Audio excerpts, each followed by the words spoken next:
Un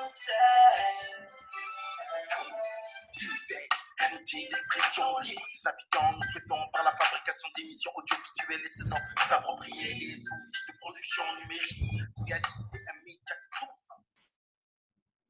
Et bonjour à toutes et à tous. Bienvenue dans cette petite émission de Ligne 16 à distance consacrée au thème de la culture.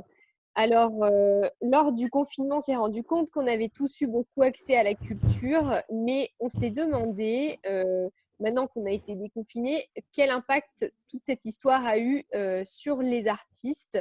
Et avec nous aujourd'hui pour en parler, on a deux invités, donc Jean-Louis Ruff et Sacha Demy, tous les deux artistes. Et nous avons aussi, pour enrichir le débat, toute l'équipe de Ligne 16 ici présente. Donc nous avons Tania, Hélène, Nawel, Quentin et moi-même.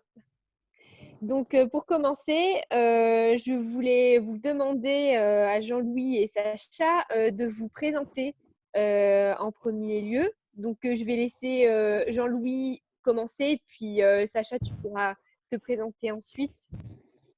Moi, je suis Jean-Louis Ruff, je suis musicien. Ça fait une trentaine d'années que je suis musicien professionnel maintenant. Donc, ça veut dire que je suis plus très jeune. Hein. mais ça va, je suis jeune dans la tête quand même encore. Et voilà, puis je suis aussi membre du SFA, qui est le syndicat français des artistes interprètes, qui est une des composantes de la CGT Spectacle, ce qu'on appelle la CGT Spectacle. Voilà. Et puis, ouais, je joue du mandoloncelle, c'est particulier, principalement. Je fais de la batterie aussi et de la guitare avant ça. Et le mandoloncelle, c'est une sorte de grosse mandoline. Oui, bonjour. Eh bien, moi, je m'appelle Sacha Demy. Je suis artiste de cirque. Pareil, depuis 97, on travaille dans la rue surtout. Hein. Je fais partie de la compagnie des Arrosés. On faisait du cirque burlesque. Et voilà, on a beaucoup joué ensemble jusqu'à 2011 avec les Arrosés. Et après, j'ai eu la chance de faire du cirque équestre. Donc, je travaillais pas mal avec les chevaux, avec la compagnie Un Crin de Folie. Et aujourd'hui, je travaille avec le petit cirque Pacotti, qui est une famille de saltimbanques. Je travaille dans les écoles, on arrive une semaine dans l'école avec le campement et on campe à l'école ou à côté de la salle des fêtes et on partage avec les enfants du cirque tous les jours. Voilà. D'accord. Bah, écoute, merci d'avoir accepté notre invitation aujourd'hui.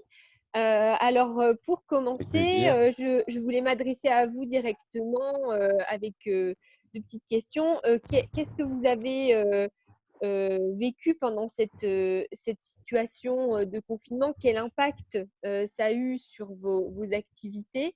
Et qu'est-ce qui se passe en ce moment pour vous dans cette période de liberté retrouvée, mais pas totalement?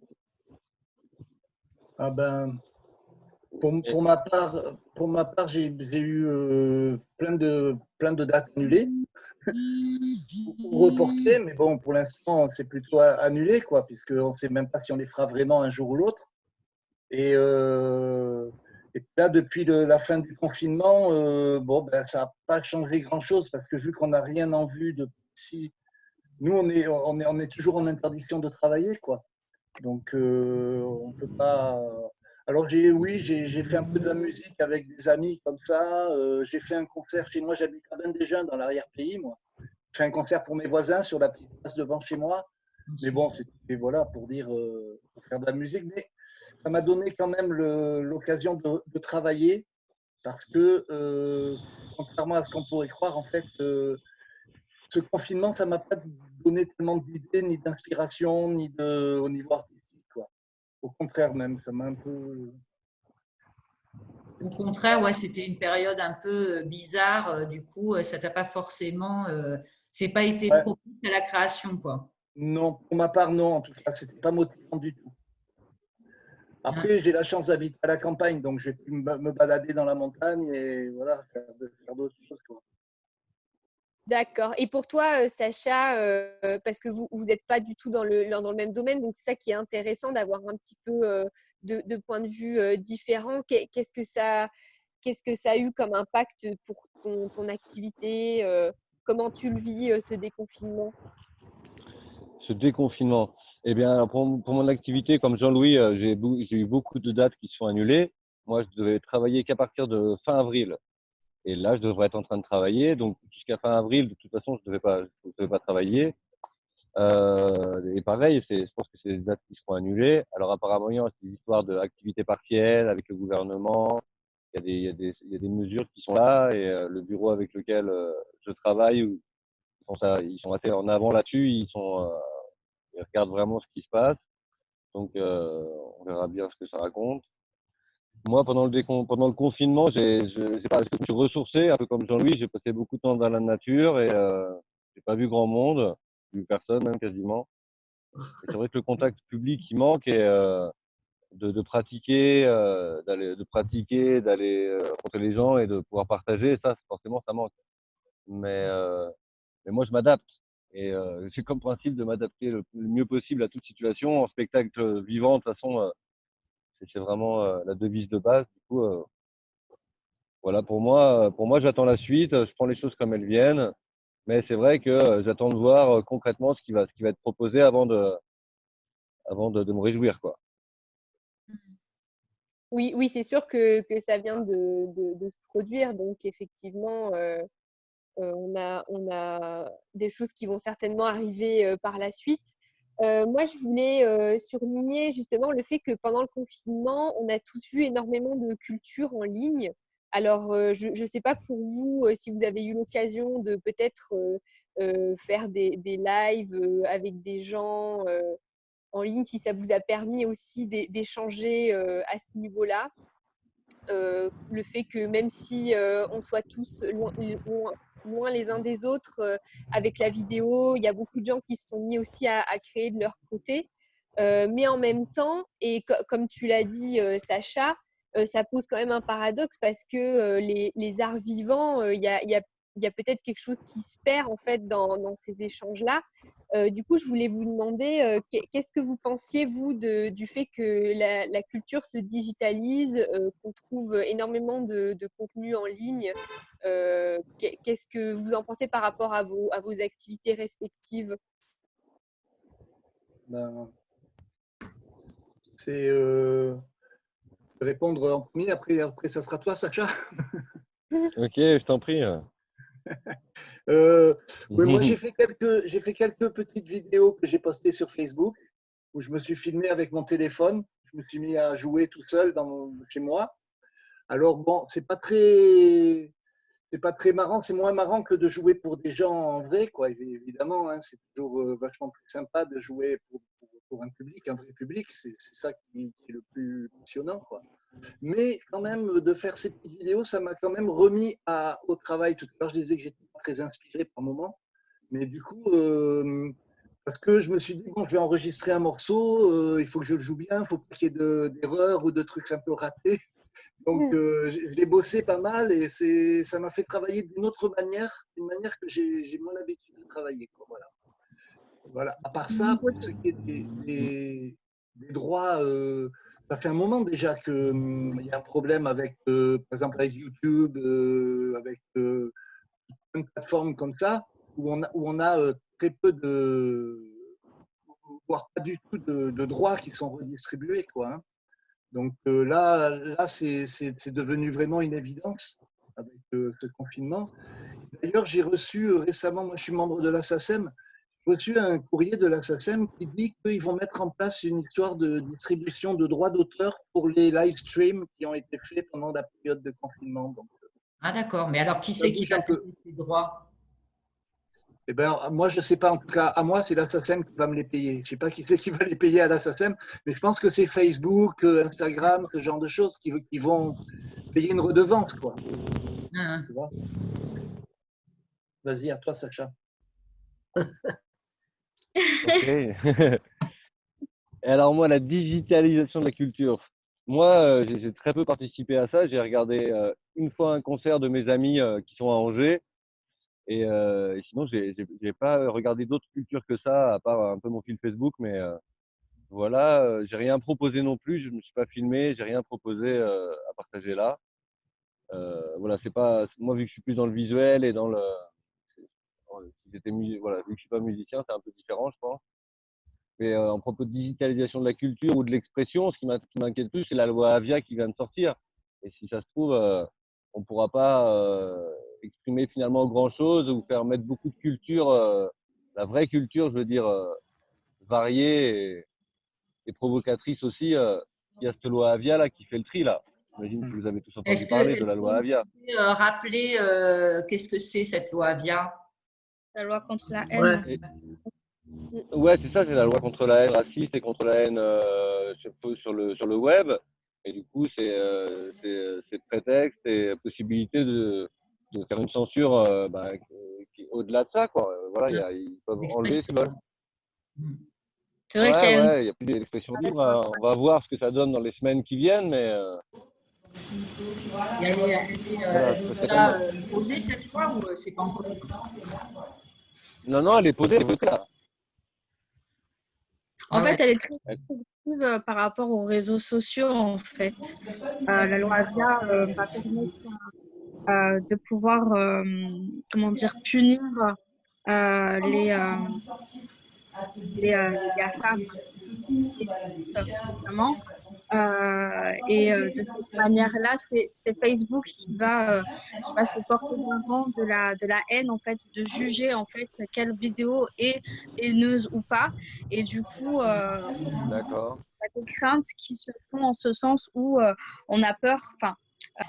Est-ce que vous, en tant qu'artiste, justement, vous n'avez pas cette impression dans le moment ambiant, là, où il y a un peu cette censure aussi qui s'installe, y compris dans les musées, de par tous des petits groupes qui, direct, notent une discrimination et qui vont le mettre sur les réseaux et du coup, les responsables ne veulent plus prendre de risques, comme ils ne veulent pas que ça fasse un tapage, et donc censurent directement.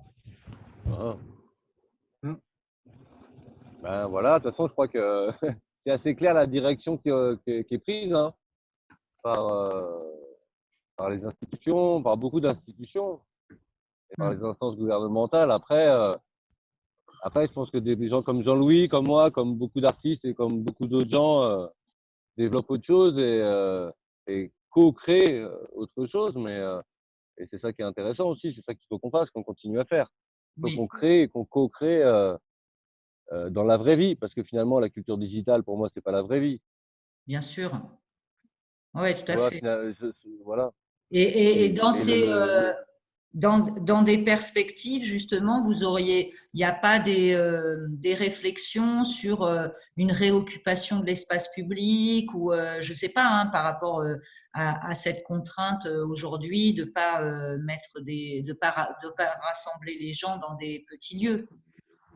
Est-ce qu'il n'y aurait pas un espoir Si. Bien sûr qu'il y a un espoir, il y a plus qu'un espoir. Moi, j'ai beaucoup d'amis dans le spectacle vivant, là, qui proposent des alternatives, qui réfléchissent à des plans de scène et des plans d'accueil public et des possibilités. Bien sûr que les gens ils vont jouer cet été. Enfin, en tout cas, les gens du spectacle de rue, qui font tous les festivals d'habitude, eux, ils ont de l'imagination, ils vont réaliser, ils vont le faire, ils vont jouer d'une manière ou d'une autre. Ils vont jouer avec, ouais. Ils vont intégrer les protocoles de protection et jouer quand même, en fait, non? C'est ça? Ouais, ils vont. Ouais, c'est ça. Ok. Ouais, c'est super, ça. C'est une bonne nouvelle. Ouais. Ça offre l'opportunité de rebondir, en fait, sur des choses nouvelles et de s'adapter, en fait. Peut-être d'arriver à une autre création après ça. Ouais, peut-être. On réinvente la culture là avec donc les protocoles de protection. Ouais. Vous avez l'air assez dubitatif. Ouais. C'est une impression, mais en tout cas, voilà, vous n'avez pas l'air convaincu. Pour ma part, oui, évidemment, de toute façon, d'une manière générale, la contrainte, ça aide à la création un petit peu. Par exemple, ça peut aider, quoi. Voilà. Après, c'est vrai qu'on va s'adapter de toute façon.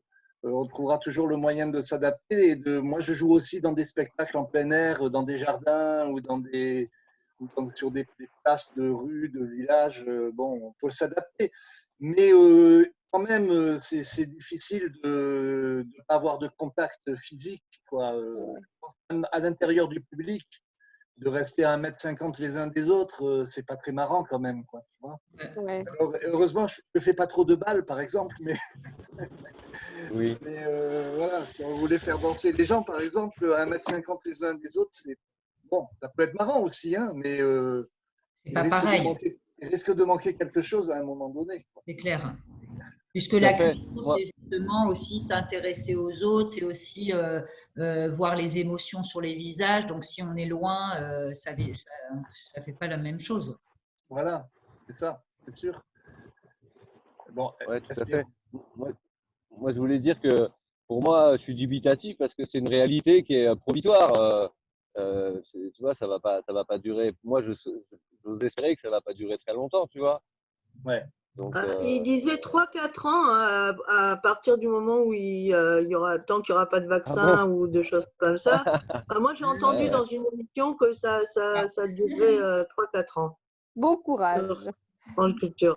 Après, Mais je pense longtemps, mais en tout cas, il faut s'attendre à des mesures assez restrictives au niveau de la culture et de l'organisation d'événements pour assurer la sécurité de tous, en fait.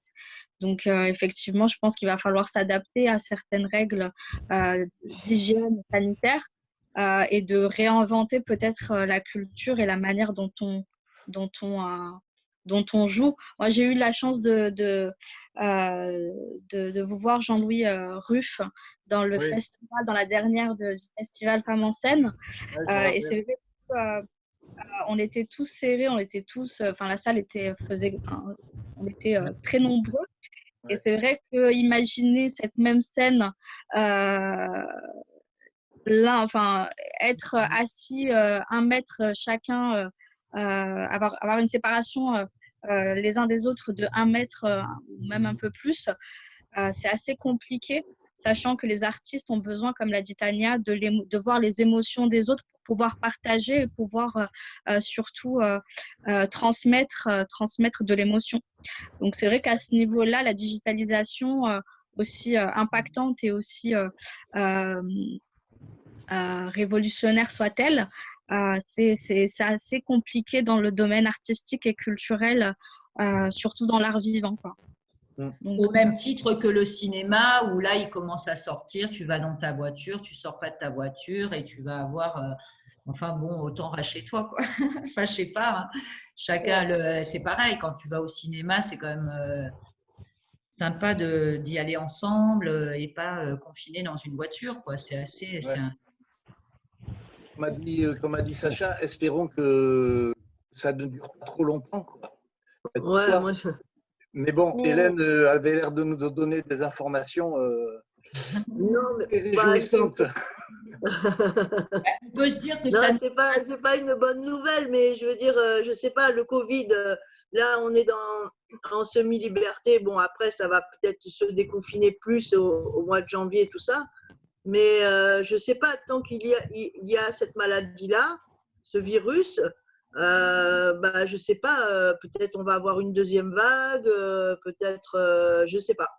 Mais bon, moi, dans une émission de France Culture par rapport à la culture, il disait que pour revenir à la normale, il faudra 2-3 ans.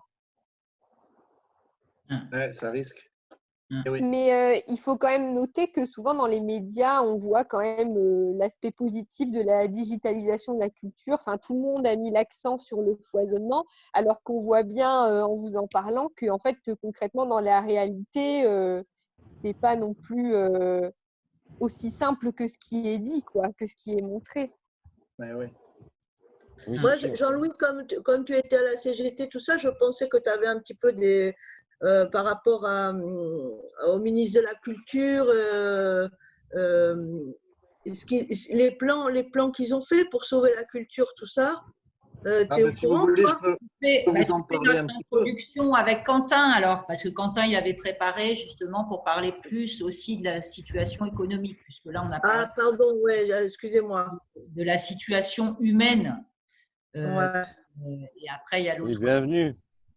Comment? Allez. Je disais bienvenue à Quentin pour nous proposer ce qu'il a fait. Allez, vas-y Quentin. Allez, Quentin. Allez, c'est parti. Donc, du coup, je vais vous présenter rapidement les annonces qui ont été faites donc pour la culture. Donc, en 4 grands points. Donc, la première chose et sûrement la plus importante, c'est la prolongation en fait des droits des intermittents jusqu'en août 2021. Donc, pour rappel, les intermittents, c'est quoi? Du coup, c'est un régime spécial en fait qui concerne plus de 100 000 artistes et techniciens qui en fait alternent entre des périodes de travail et de chômage. Et donc pour avoir droit à ce fameux chômage, ces allocations, il faut qu'ils réalisent en temps normal 507 heures de travail sur 12 mois. Sauf que là, bah, forcément, comme ils ne peuvent pas le faire, du coup, jusqu'en août 2021, tous les intermittents ont droit du coup à ces allocations. C'est ce qu'on appelle du coup l'année blanche. Ensuite, la deuxième mesure, du coup, c'est la réouverture progressive des lieux culturels. Donc pour l'instant, tout ce qui est librairie, petits musées, galeries d'art, mais aussi pour le spectacle vivant, parfois la possibilité de réinvestir les lieux sans pour autant qu'il y ait de représentation. Ensuite, le troisième point, c'est un fonds d'indemnisation pour tout ce qui est séries et tournage de cinéma. Donc là, c'est juste pour ce milieu-là. Et enfin, quelque chose d'assez flou en dernière partie, un programme de commande publique auprès des divers métiers artistiques, mais on n'a pas plus de détails sur ça pour l'instant. Donc voilà un peu pour le plan sur la culture. Et du coup, je voulais vous demander tous les deux, qu'est-ce que vous pensez de ce plan et justement, est-ce qu'il vous rassure?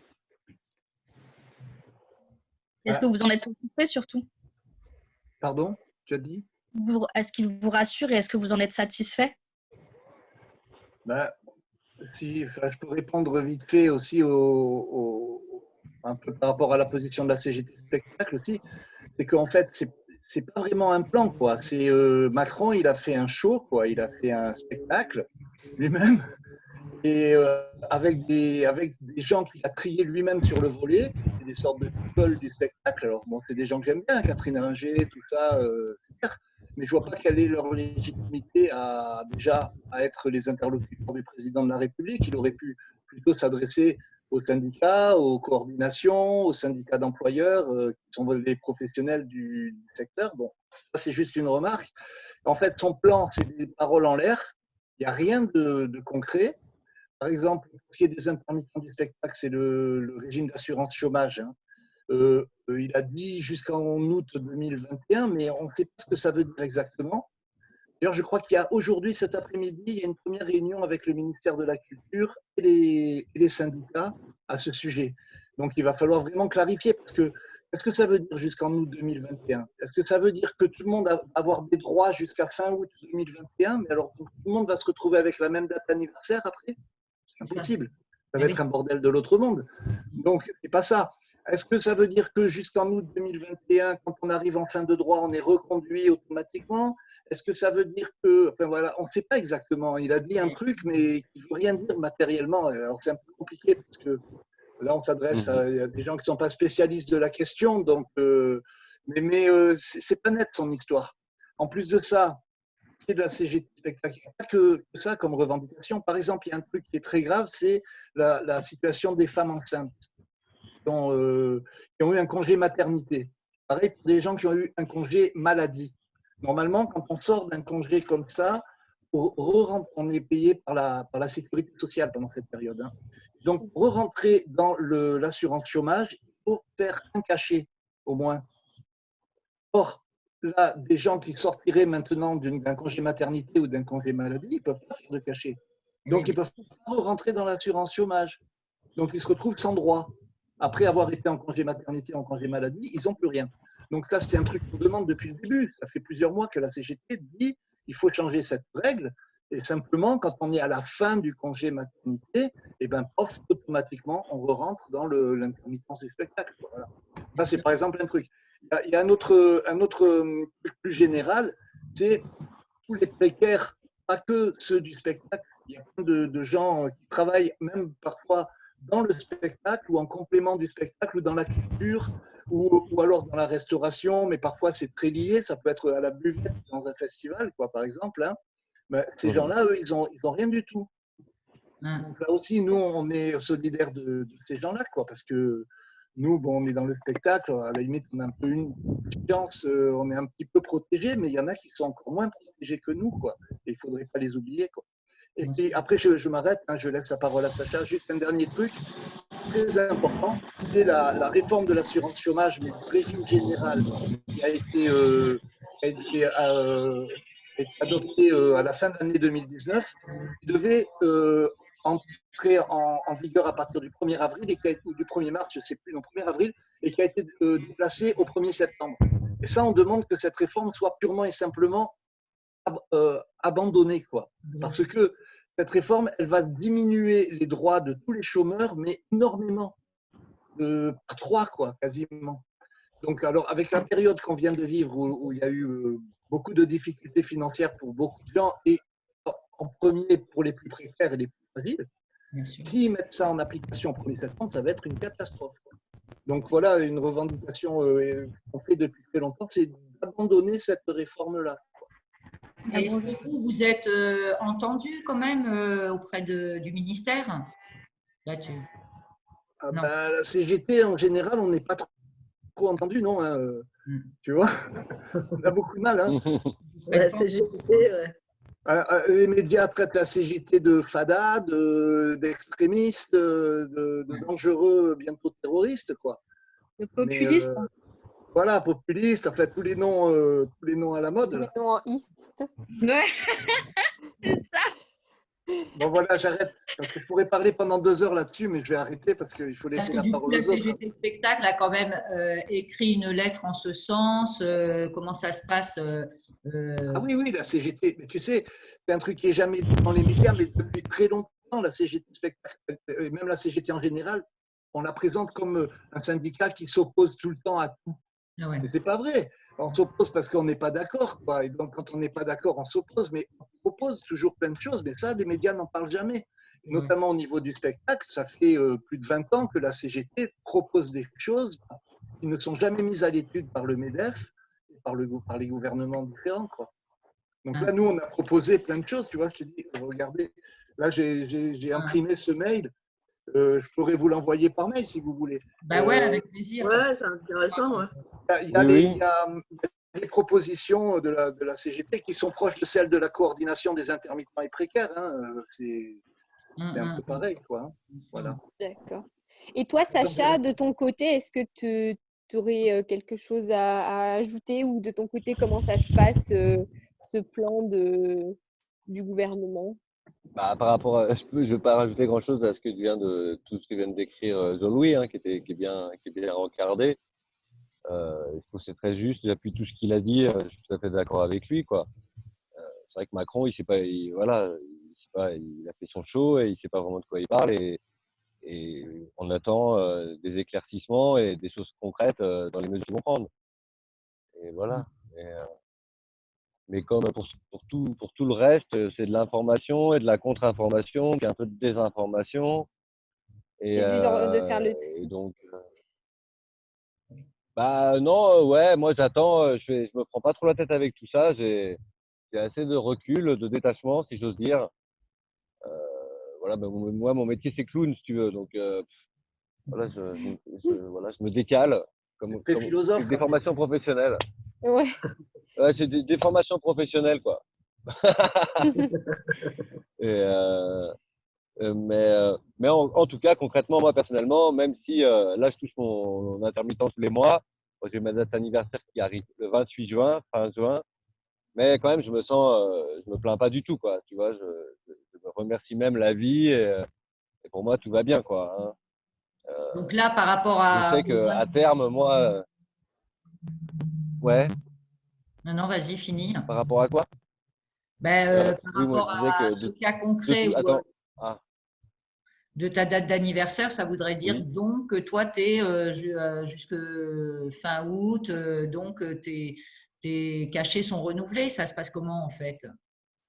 Ah ben, on ne sait pas. Hein. Mais ça se passe pas, on ne le sait pas pour l'instant. Non, non, on ne le sait pas. Tu es dans le flou total, On quoi. ne le sait pas. Et je pense pas on va pas le savoir tout de suite, je pense.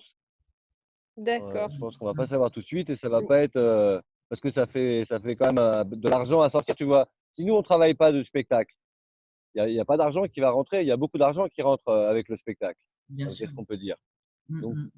par contre, si on travaille pas et que eux ils nous payent à 100 000, si on est 100 000 à être payé pendant un an, ça fait quand même un billet. Ouais. C'est pas très cohérent tout ça encore. Hein, voilà. Donc, et moi ce que je voulais dire, c'est que de toute façon, moi, comme Jean-Louis et comme beaucoup, on est des saltimbanques. On fait partie des artistes qui sont aussi alternatifs un petit peu, et on va aller partager la culture à notre manière, comme on l'a toujours fait, quoi. Voilà, et on va être beaucoup à faire ça, je pense. En tout cas, c'est du spectacle vivant. On a besoin de ça pour être bien, sinon pour notre équilibre même à nous. Donc je m'inquiète pas trop. Je sais qu'il va y avoir plein de propositions intéressantes au-delà du digital pour réussir à se voir quand même, quoi. Et même quitte à transgresser parce que en étant quand même raisonnable, mais voilà, d'être inventif. Mais je pense que voilà, on va s'adapter et quand même faire vivre un petit peu les émotions partout, quoi. Ouais. Super. Il faut du positif en tout cas. Est-ce que quelqu'un a une question ou veut encore intervenir dans le Sur le débat? sujet. Ouais. Est-ce que tout le monde a pu poser sa question, a pu parler? Oui, oui, oui. Ben, ça va, moi, j'ai Super. pas Bon. Moi, je pourrais juste compléter un peu ce que dit Sacha. C'est vrai, moi aussi, je me plains pas pour moi personnellement, hein, parce que je me sens très bien et j'ai la chance de pouvoir jouer de la musique. Ça me remplit de bonheur à chaque fois, quoi. Déjà rien que ça, donc c'est tant mieux. Mais il faut quand même les gens restent solidaires pour protéger les plus fragiles et ceux qui sont le plus dans la difficulté, quoi. Ça peut être qu'un jour, ça Ouais. peut être moi, ça peut être vous, ça peut être votre meilleur ami, Bien ou sûr. je sais pas, quoi. Donc, il ne faut pas oublier non plus ce truc-là. En même temps, ne pas se plaindre pour sa propre petite vie. Chacun fait sa vie et se débrouille avec sa vie. Et moi, je me plains pas du tout, hein, mais il faut faire attention aux autres, quoi. Encore plus en cette période. Justement, il faut rester ensemble. Voilà. Oui, Restez parce que, ensemble. par exemple, dans les plans qui sont faits au niveau de la culture, tout ça, bon, il y a. Donc, vous attendez, mais par contre, ils parlaient dans leurs calculs de personnes, par exemple, ceux qui interviennent dans les écoles. Ils interviennent ils font des spectacles, mais qui n'ont pas le statut d'intermittent. Ceux-là, dans les aides qui sont proposées, dans ce qui est proposé au niveau du gouvernement, ils rentrent pas dans le calcul. Il y a plein de gens qui restent à côté qui sont pas pris en compte et qui sont dans la précarité, quoi. Ouais, Hein. exactement. Justement, on voudrait en refaire une émission prochaine pour parler de tous ces artistes qui ne rentrent pas forcément dans les cases du statut de l'intermittence et de voir un petit peu comment ça se passe pour eux, voilà, Ouais, et mettre voilà. un petit peu des éclaircies là-dessus parce que pour essayer d'englober un maximum en fait tout le monde dans Parce Ouais, que cette crise a quand d'accord. même fragilisé tout le monde et encore plus les plus précaires et que la question, les plasticiens, les photographes, les auteurs, n'ont pas forcément ce statut intermittent et donc là, ça a peut-être creusé encore leur situation, quoi. Hein. Mm. Donc, Ouais, c'est sûr. notamment, Ce que Nawel, disait- par rapport à l'édition, tous les livres, c'est compliqué pour eux aussi. Hein. Complètement. De toute façon, l'édition, c'est l'art de manière générale, ça va être quelque chose, je pense qu'il va falloir repenser la culture et se réinventer en fait de manière générale. Oui, bien sûr, un peu plus particulièrement dans le monde aussi de la littérature, parce que c'est encore à part. Mais je pense que ce sera le défi en fait de la culture de pouvoir se réinventer et de s'adapter à tout ça. Et peut-être qu'il y aura forcément des concessions à faire, mais je pense qu'il y a aussi pas mal de bons qui arrivent aussi par la suite, comme toute épreuve. Bon, Voilà. sur ces belles paroles, écoutez, je vous remercie tous d'avoir participé. Merci à Jean-Louis et Sacha de nous avoir accordé de leur temps pour répondre à nos questions. Et on se retrouve dans peu de temps pour une autre émission, justement, sur les artistes qui ne dépendent pas de l'intermittence et pour savoir un petit peu qu'est-ce qu'il en est de leur côté. Ok. Salut à Merci. tous. Salut. Merci. Salut, merci. Restez.